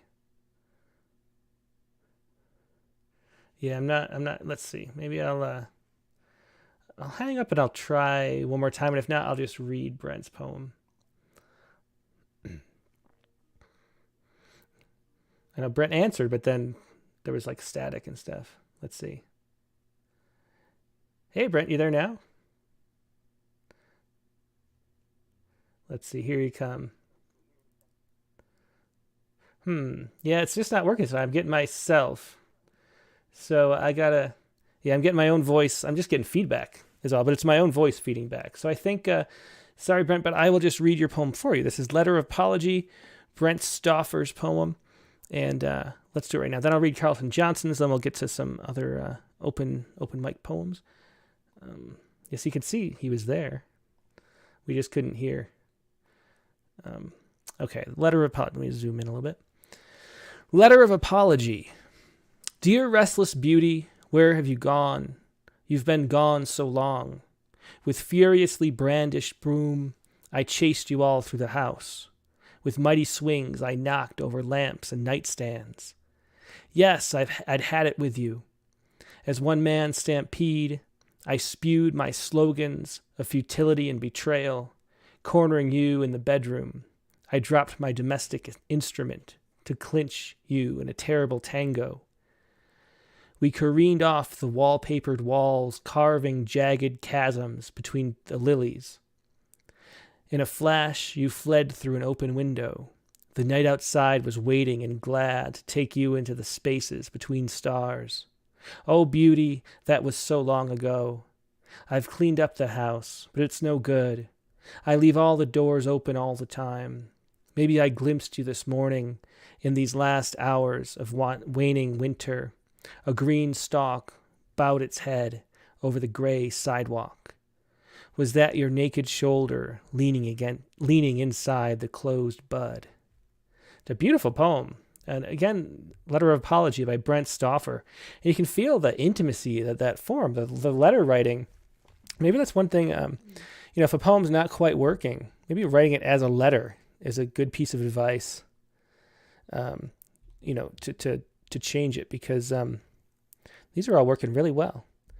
Let's see. We have a few. So Maribade Carr would like us to share a poem, I think, a letter poem. Then we have Carlton Johnson. I'll do Carlton's first. Let me put this up really quick. And just for next time. Okay, so this is This is Carlton Johnson's poem, Dear Maturity. Screen view here. Dear Maturity. What happened? You were supposed to be here, and yet I was waiting in the rain as I grabbed a cab. I was waiting for you at the train station in Milan as the 314 from Brussels arrived, empty of you. I paused to smoke a galoisis wafting in a haze of clove smoke, and yet you never arrived. When I was younger, I did not care for you, but now older, I wish I had known you then. When you first came round my home, you warned me to balance my checkbooks, to have good dental hygiene, to do my laundry weekly, and to work first before fun. Now I see you as you see me. Help me to see life. Another train is arriving tomorrow. Let's plan to meet before time slips away. Excellent ending. That was Carlton Johnson with Dear Maturity. And anytime I read these poems, it's like, which words does Tim not know how to say? I have no idea what this word is. I've never seen it before. I have no idea how to pronounce it. But galoisis. I'll have to look that up later. But thanks for sharing that, Carlton. Dear Maturity by Carlton Johnson. And Mary Bade Carr, I'm going to put this in this document over here and share Mary Bade's poem. This is Dear Marriage. Let me get it situated so it looks nice on the screen. Here we go. I think that's a good size. Let's see. Dear Marriage. This is Mary Bade Carr. Let me.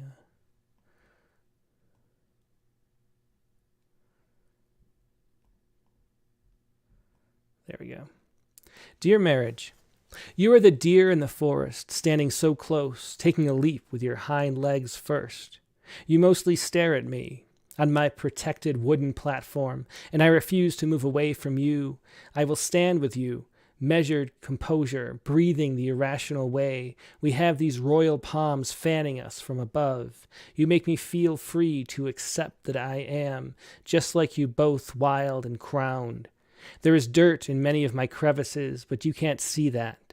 What you see is the beauty, the movement, the flow I emit and follow step by step. We are ancient, yet changed by the traffic infringing on these woods, and I am hoping you know that I am looking into your acacia doe eyes because you are noble to me. You are something I feel in that column that churns from my stomach to my chest, because you give me a steel reserve, a place I can prune my branches beside, and trust that you know I am still here waiting to grow, and you will take my seeds and spread them wider than I could ever commit to without you. It's a beautiful poem. Dear Marriage, a great poem to marriage. Thanks for sharing that, Mary Bade Carr. And let's see. Let's call up somebody now. Let's call up Spartacus. We also have Brenda Komarinsky. We have Patricia Rockwood. We have Vicky Miko. And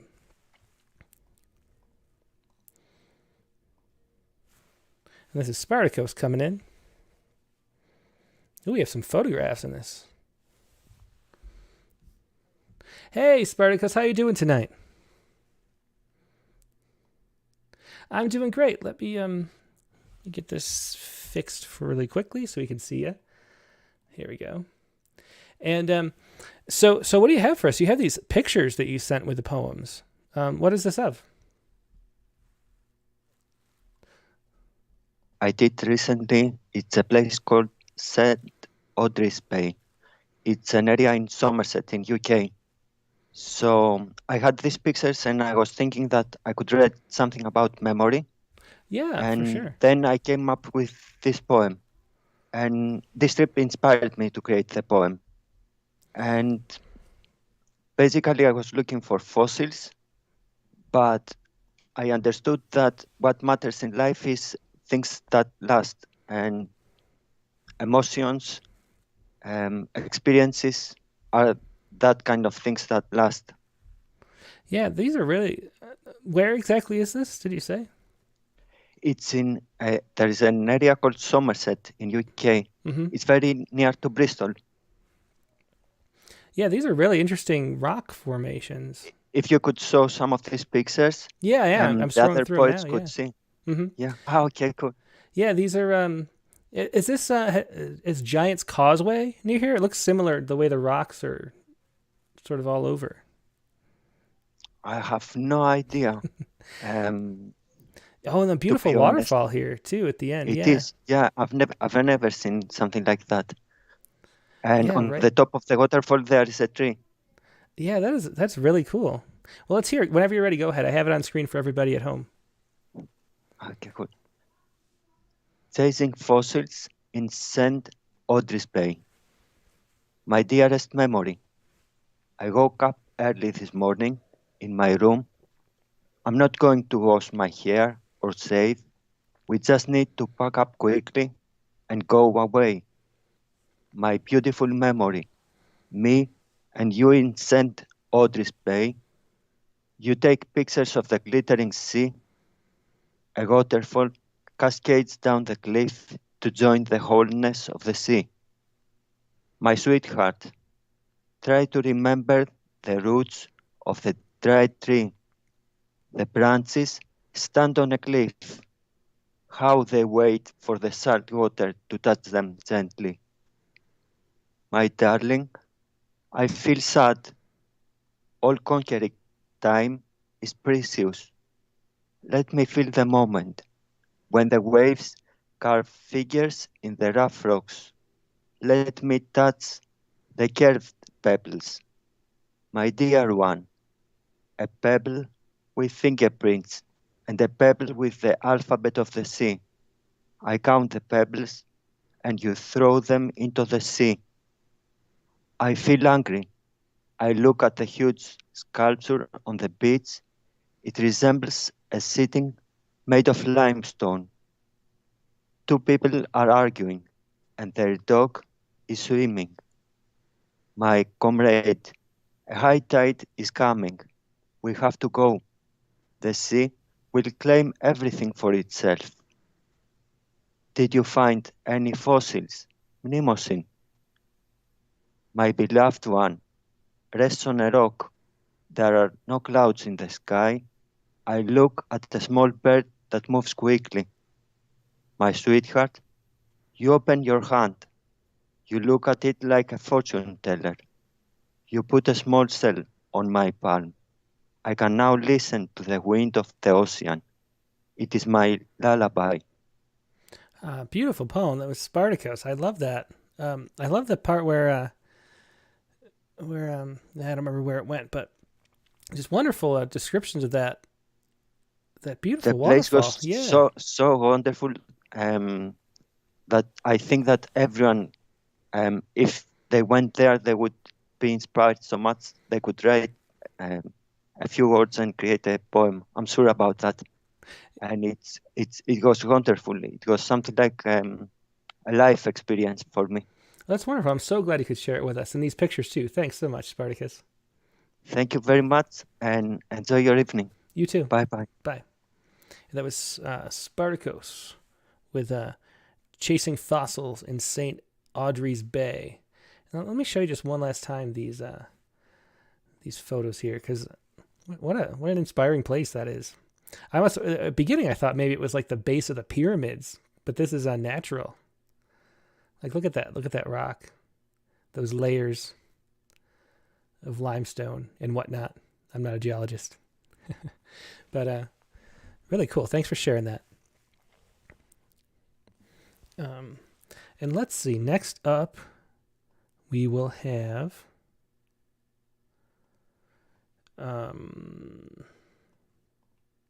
James Gaynor. Let's call up James Gaynor.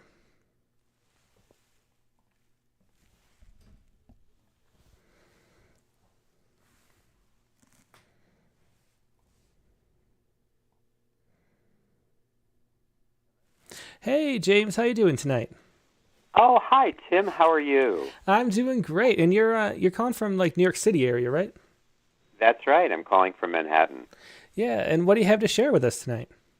Well, I loved last week's interview with Ms. Demal. I thought she was just amazing, and I love the idea of the prompt, and I sat down and wrote this almost immediately, and it's a letter to the imperfect, aka imperfect tense. Interesting. Remind us, people who aren't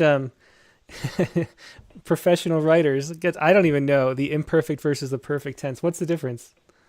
Well, I got kind of interested in it just because it's such a silly title for a tense. I've been looking at grammar, rules of grammar, and how they apply in poetry, and basically this is all about the definition of the imperfect tense, which is a verb form that combines past tense, a reference to past time, and imperfect aspect, a reference to continuing or repeated event or state in the past, present, or future. And I thought, wow, this is just really something. So I looked it up and I thought, okay, well, this is an abstract concept if ever I've heard one. So I wrote a letter to the imperfect tense. Very cool. Well, thanks for sharing this and teaching us, because I need the refresher for sure. Go ahead whenever you're ready. I loved also that conversation we had about the format, because I very specifically, I don't normally write in Justified, but I thought because it kind of is a dictionary definition, I wanted it to sort of reflect that. Interesting. Yeah. Well, let's hear it. Okay. So, dear Im, I get why you're tense.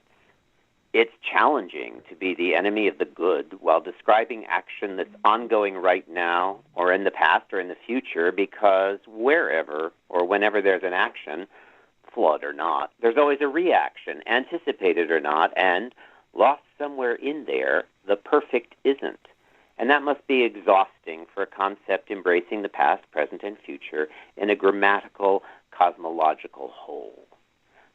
But since you were the verb form in question when I was in Kyoto in 1985, what was I thinking when I was deciding that a frog tattoo on my ass would be an enduring, continuing, repeating homage to Basso then, now, and in the future, that my left buttock and I are now, were then, and will for some time to come be sharing? Imperfectly and sincerely yours, James W. Gaynor. Well, that was excellent. That was not a turn I expected, James. That was funny. Thanks for sharing that. Thank you, Tim. It was such fun to write. Yeah, I'm sure. It's fun to listen to, too. Thanks for sharing that, James. Thank you. Bye. Bye. It was James Gaynor with a letter to the imperfect, aka I'm perfect tense. And maybe with that, that image in mind, I'll be able to keep them straight, which I have never been able to do in my 20 years. Let's call up. We have Brenda Kamarinsky, Patricia Rockwood. Let's see. Brenda Kamarinsky first. Let's see how...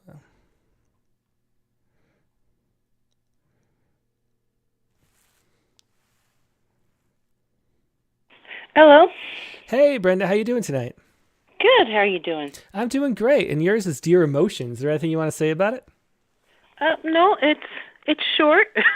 I loved the interview last week, and I loved the interview this week. So thank you so much for doing these. Oh, they're just my pleasure. I was talking about it earlier, and they make the issues come to life. You know, I see all these poets. You know, I interact with them over email mostly, and read their poems, and sort of get.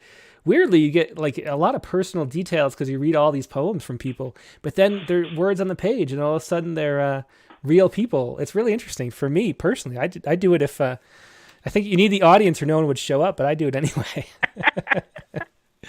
Well, I really enjoy them. So, and it was a fun prompt. So it was, yeah. Well, go ahead whenever you're ready. I have it up for everybody. Dear Emotions, you want control. I know. You want to take me up mountains and drag me into valleys. But I shove you down and let you fester and ferment. Pressure builds until you explode out. I swing wildly with your pushing, my feet reaching for the sky. Oh, that was a wonderful short poem, Brenda. I love that's a perfect example of that short form that I'm always going for and never making on my own. Well, thank you again for doing this. Yeah, my pleasure. Thanks for calling in. Have a good night. You too. It was Brenda Kamarinsky with Dear Emotions. And now let's call up let's see. So, we have a 360 number 2, a new caller. So we'll do, and I think that is Sandra Yanone, who will call right after we call Patricia Rockwood. I almost missed that, though. Yeah, 360 called about 10 minutes ago. Let me do Patricia Rockwood first, though. So, and where did Patricia go? I know I saw her on here. There's Patricia. Okay.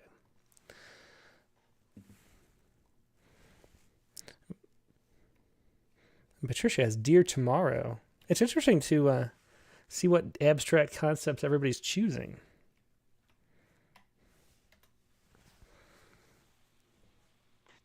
Hello. Hey, Patricia, you're live on the air. How you doing tonight? Hi, Tim. I'm good, thanks. And what do you have to share with us? It's Dear Tomorrow. Anything you want to say about it before you read, or do you just want to dive in? I'm just going to dive in. It was fairly easy. I don't know how I chose it. You've been asking everybody how they chose their subject, and I don't really remember. It was probably the first thing I thought of, I guess. Interesting. Well, I'm viewing it like a Rorschach test or something. I always try to analyze everything. That's just what I'm curious about. But right. Well, go ahead. Dear Tomorrow. Whenever you're ready, I have it. Okay.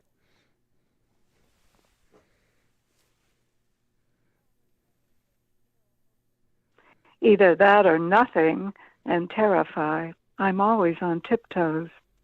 In meditation, it's all about this minute, the still point, eternal present, the letting go of it all, the only peaceful place.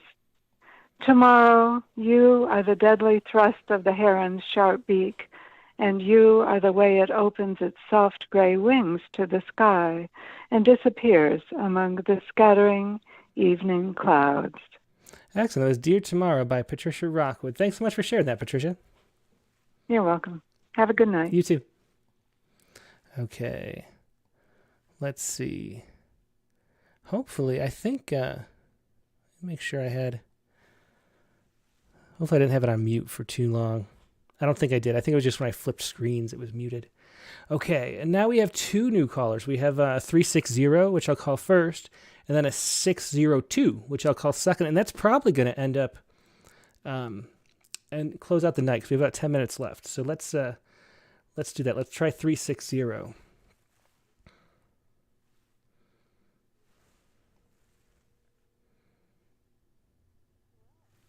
Hey, this is Tim with Rattle. You are live on the air. Who am I talking to? This is Sandra Yanone. Ah, good. Yeah, Sandra Yanone. I'm so glad you could call in and join us. There's only so many new names, so I figure it's one of the new names. What do you have for us tonight? And where are you calling from, too? Let me ask you that. I'm calling from Olympia, Washington. And what do you have for us? Letter to the Quiet Hands. The Quiet Hands. It's the prompt that everybody has been working off of prompted me to think that this poem is kind of fitting in with the theme. It's not quite a concept, but it is a letter poem. Well, perfect. Yeah. Well, anything. This is open lines. Anything goes anyway. So yeah, it doesn't matter. But it's definitely close to the prompt. Well, shall we have a go at it? Yeah, go ahead. I have it up for everybody. Great. Letter to the Quiet Hands. For under the imaginary table that separates me from my readers, don't we secretly clasp each other's hands? Bruno Schultz, Letters and Drawings of Bruno Schultz. Riding this train alone as one can, surrounded by the heavy breathing of commuters, I see the pair of gloves on the seat beside me. They look so much like they belong to you, these quiet hands. I want to touch them, touch all they have touched in my absence, but the train keeps moving, the dusk past my window, and I can't shake the news of the last train wreck in Boston, all the unclaimed gloves, most without their matches, found in the debris. Nor could I find you on the overnight train to Leningrad to comfort the restless strangers in their berths. The Russian snored above me in my sleeper. I waited for some accident in the dark to break his neck. And just when I couldn't wait any longer, a single key fell onto my blanket. You didn't catch it. I tucked it into the pocket of his overcoat and went out to stand watch in the corridor. Alone, I pressed my hand against the glass, cold. Only the pulse of my breath, reclouding the pain, let me know I was held there at precise moments. When I felt the few hands use me to steady their passing bodies against the unpredictable, maybe.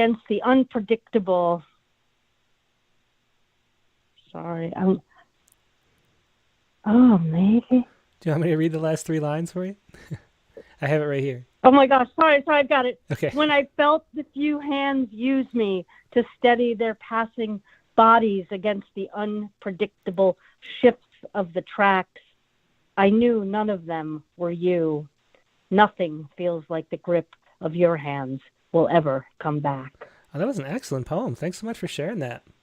That was Thank Letter you. to the Quiet Hands. And that's just wonderful. Sandra Yanone, is that how you say it? Yep, that's exactly it. Excellent. Well, I'm so glad you could join us and call in for the first time. Always a pleasure to have new callers. Hope you can call in again soon. Thanks so much, Tim. What a great evening. Yeah, my pleasure. Have a good night. You too. Okay, so that was Sandra Yanone, and let me add Sandra to the address book so we know who it is next time.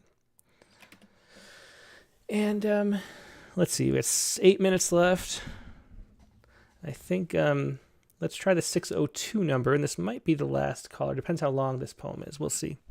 I think this might be Marco Dominguez, who is a poet we've published before in Rattle, but I've never talked to. So,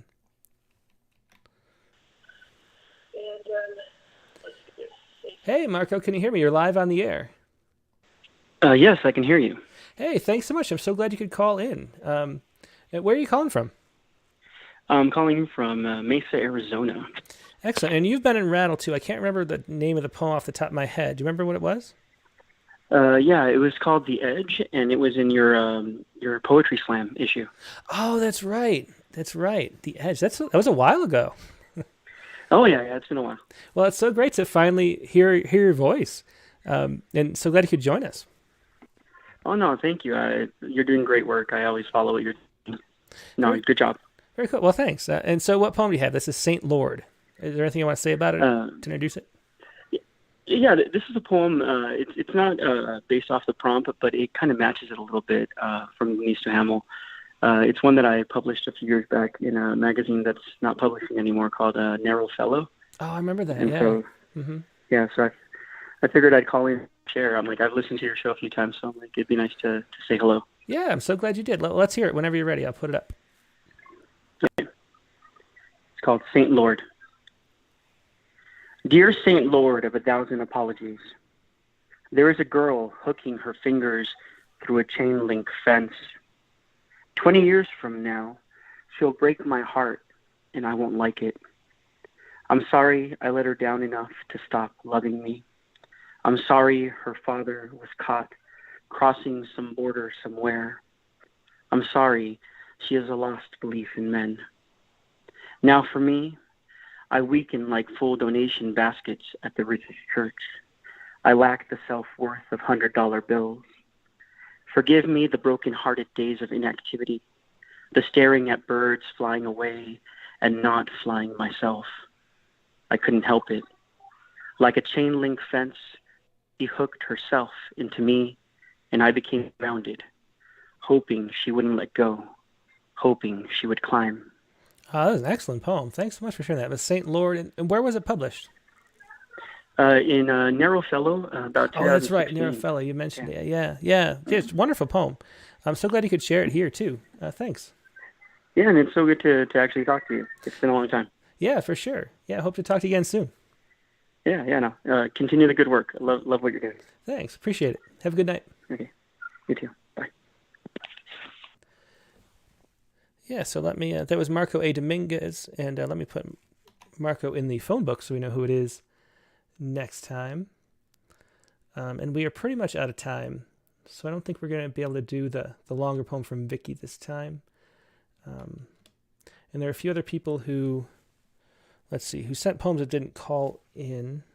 Yeah, there are a couple people that we haven't got to yet. I'm sorry not to be able to get to everybody this week. Yeah, there's like 5 people we haven't gotten to. But thanks everybody for joining me as always. It's always a pleasure. I think maybe I will, as I mentioned, next week's guest is going to be Kim Adenizio. And I thought maybe I'd just close out just to get another poem on here. Give me 1 second. I'm going to grab this book. I have to reach over for my bookshelf. But I'm going to grab one of my favorite poems of all time. It's very short, so I'm going to read it here.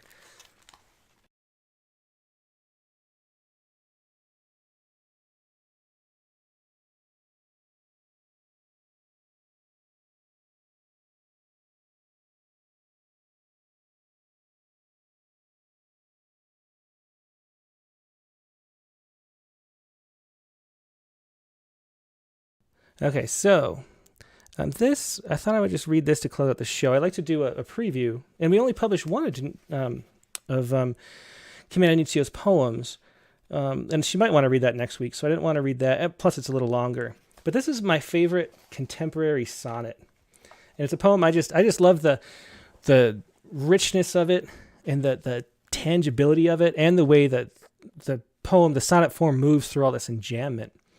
And this is The Sound by Kim Adenizio. The Sound. Marx says that the suffering that we don't see still makes a sort of sound, a subtle, soft noise, nothing like the cries or screams that we might think of. More the slight scrape of a hat doffed by a quiet man, ignored as he stands back to let a lovely woman pass, her dress just brushing his coat.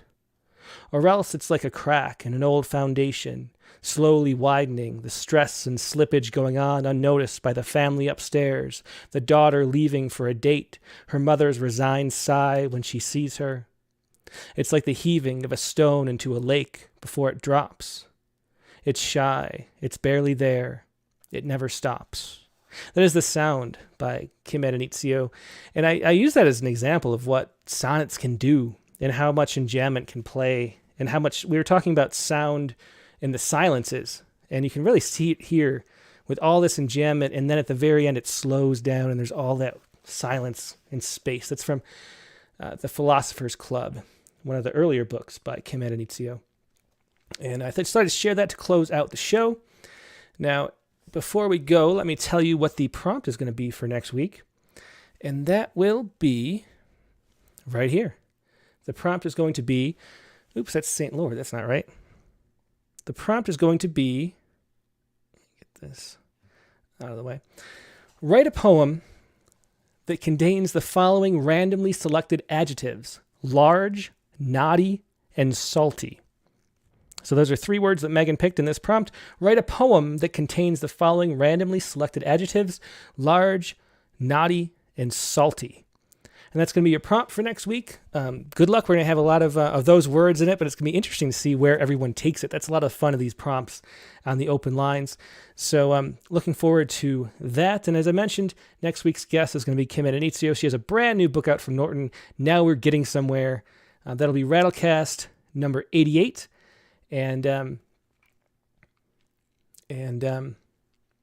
Yeah. Tuesday, April 13th, 9 p.m. Eastern Time. Hope to see you then. Hope you have a good night, and I will talk to you soon. Good night.